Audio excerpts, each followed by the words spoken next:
Halo, Assalamualaikum warahmatullahi wabarakatuh. Terima kasih untuk yang sudah datang ke channel aku. Kalau belum subscribe, tolong jangan lupa di subscribe, kemudian bunyikan lonceng, dan jangan lupa kasih like serta komentar biar aku makin semangat ya. Jodoh 5 Langkah, episode 214. Tak bisa menerima.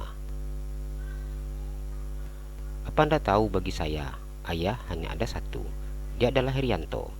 Dia orang yang mengajari saya berbicara dan berjalan. Dia orang yang berlari untuk mengejar saya ketika saya terjatuh.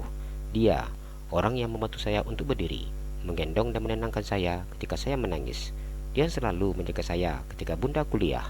Dapat berkata sambil memandang wajah pria yang merupakan ayah biologisnya. Saya merasakan seperti apa memiliki seorang ayah dari ayah Harry. Saya tahu seperti apa bahagianya seorang anak ketika bisa naik ke atas pundak ayahnya. Saya bisa tertawa girang ketika digendong punggung oleh ayah. Ayah Harry menyayangi saya tanpa syarat. Dia juga orang pertama menggendong saya ketika keluar dari rumah sakit. Apa Anda tahu, ketika saya lahir di rumah sakit, bunda sampai berencana untuk menjual organ dalamnya agar saya bisa dibawa pulang. Bersyukur saya tidak terlaksana karena beli rumah sakit teman bunda. Begitu besar pengorbanan bunda dan ayah untukku. Sedekah Anda siapa? Pengorbanan? Pengorbanan apa yang Anda sudah lakukan? Dafa tersenyum menatap pria yang duduk di depannya dengan tatapan yang penuh kemarahan. Perkataan Dafa bagaikan pisau cutter yang mengiris-iris hatinya, sakit dan perih, hingga membuat mulutnya tidak mampu untuk berbicara. Silakan keluar dari ruangan saya. Urusan kita sudah selesai. Dafa mengusir Rahmat dengan gaya elegan. Dia sudah tidak ingin lagi bicara dengan pria tersebut, karena itu semua hanya akan membuat luka lama untuknya. Karena statusnya yang lahir tanpa ayah, Dafa harus rela melepaskan Syafira untuk menjadi milik Vino, karena dia sadar tidak akan bisa bersaing dengan putra sulung Andro tersebut. Papa tahu, Papa salah nak, dan Papa benar-benar minta maaf. Rahmat meneteskan air matanya. Penyesalan selalu datang di akhir, dan itulah yang dirasakannya. Pria itu merasakan seperti apa kejamnya balasan yang didapatkannya. Wanita yang begitu sangat dicintainya, yang merupakan istrinya, pergi meninggalkannya. Wanita itu minta untuk bercerai ketika dia dijatuhi hukuman 10 tahun penjara. Yang lebih menyakitkan, ternyata wanita itu berselingkuh dan memilih untuk menikah dengan selingkuhannya. Marah, tentu saja Rahmat marah, bahkan sangat marah. Istrinya menikah dengan pria menjadi selingkuhannya tanpa mau mengurus kedua anaknya. Dengan teganya memberikan kedua anaknya kepada orang tua Rahmat. Setelah lepas dari penjara, dia tidak berani bertemu dengan Eka. Ketika Eka sudah menikah dengan Harry, pria yang menjadi suami Eka itu benar-benar menjaga istri serta anaknya, sehingga Rahmat tidak memiliki kesempatan bertemu dengan mantan kekasih dan juga anaknya. Anda begitu sangat menyedihkan. Meskipun dadanya panas terbakar dengan emosi yang seakan ingin meledak, namun Dafa tetap menjaga sikap di depan pria sudah membuat dia hadir di dunia ini. Papa tahu nak, wajah pria itu mendadak pucat dengan bibir bergetar ketika Dafa memukul meja dengan keras, bahkan meja itu pun pecah. Aku sudah mengatakan, aku hanya punya satu ayah, mulai dari aku lahir hingga sampai aku mati. Hanya Herianto ayahku. Aku bukan seekor ular yang sudah ditolong justru malah mematuk. Dialah orang yang tulus menyayangiku. Dia orang yang bersedih menerima bundaku, meskipun bundaku sudah rusak. Dafa berkata dengan wajah yang merah padam. Maaf, Rahmat berkata dengan bibir bergetar. Maaf Anda sudah tidak ada gunanya lagi. Secara agama, saya tidak ada hubungan apapun dengan Anda. Saya hanya bernasab dengan ibu saya. Secara hukum, kita tidak terikat status apapun karena saya terlahir tanpa ada ikatan pernikahan. Jadi berhentilah mengatakan bahwa saya ini anak Anda. Rahmat hanya diam sambil mengusap air matanya. Silakan keluar. Dafa menunjuk ke arah pintu. Rahmat sudah tidak berbicara lagi. Dia keluar dalam ruangan anaknya yang tidak mengakuinya. Pria itu merasakan seperti apa sakitnya ketika seorang anak tidak mau mengakui dan menerimanya. Begitu sampai di Jakarta, Zaskia langsung ke hotel yang sudah disiapkan untuk keluarganya. Gadis berwajah ayu itu begitu sangat senang ketika sudah sampai di hotel. Di sini mereka benar-benar disambut dengan baik oleh pemilik hotel yang tidak lain Andrew dan juga Vino. Setelah mengantarkan Yulia serta keluarganya ke dalam kamar, Andrew dan Vino berpamitan. Mereka memberikan waktu untuk bertamunya agar bisa beristirahat. Mereka juga sedang sibuk mempersiapkan pernikahan Rangga untuk besok.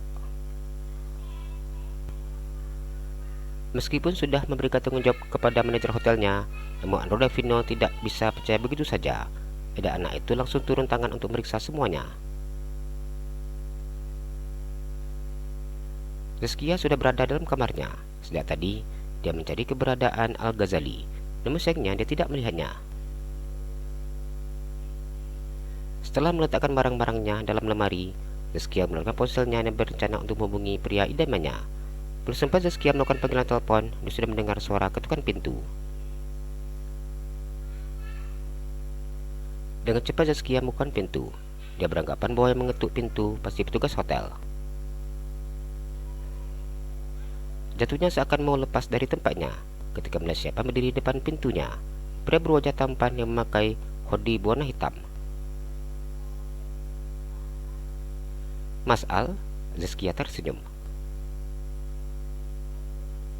"Boleh masuk nggak, Dek? Kalau berdiri di sini nanti bisa ketahuan."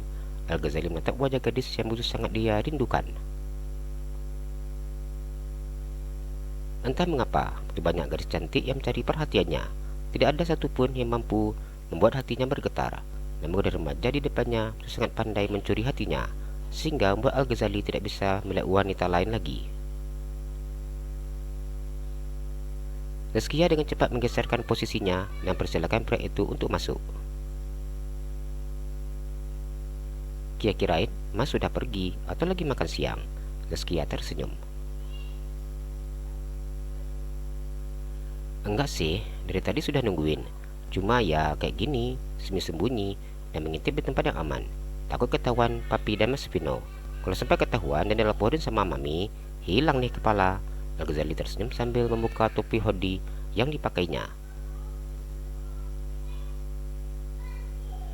Zaskia tersenyum malu-malu ketika mendengar ucapan pria berwajah tampan tersebut. Al-Ghazali duduk di sofa. Dia tersenyum memandang Zaskia yang ini duduk di sebelahnya. "Mau nikah muda enggak?" tanyanya. "Tapi Kia pengen kuliah kedokteran." Zaskia menjawab dengan ragu. "Setelah menikah masih bisa kuliah, Dek. Mau ya?" Al-Ghazali tersenyum. Al-Ghazali ingin segera menghalalkan calon bidadari surganya dan ingin halal ketika menatap wajah ayu Zaskia dan mendapatkan beribu-ribu pahala ketika menyentuh serta mencium istrinya. "Asalkan Mas berani lamar Kia, Kia mau terima?" Zaskia menjawab dengan tersenyum malu-malu. Meskipun tidak pernah bermimpi dan bercita-cita untuk menjadi istri di usia yang begitu sangat muda, namun Zaskia tidak bisa menolak jika melamarnya seorang Al-Ghazali. Pria itu sangat tampan dengan mata berwarna coklat terang. Pria itu sangat sempurna akhlaknya, cerdas otaknya, dan soleh. "Ya jelas berani dong." Al-Ghazali memegang tangan Zaskia dan kemudian mencium punggung tangan dan putih bersih tersebut. Ini untuk pertama kalinya putra Andrew itu mencium tangan seorang gadis, dan gadis itu adalah Zaskia, adik dari Rangga. Zaskia merasakan jantungnya yang berdegup dengan cepat. Gadis itu tampak gugup dan juga malu-malu ketika menatap mata Al-Ghazali. "Dek, apa mau sekali bikin dosa?" tanya Al-Ghazali dengan tersenyum manisnya. Putra Andrew merasakan jantungnya berdegup dengan sangat hebatnya. Serta tatapan mata yang tertuju ke bibir tipis wajah merah ceri milik Zaskia. "Dosa apa?" tanya Zaskia. Jalan-jalan ke Pekanbaru, jangan lupa beli sepatu. Kalau kamu suka channel aku, please subscribe aku. Terima kasih.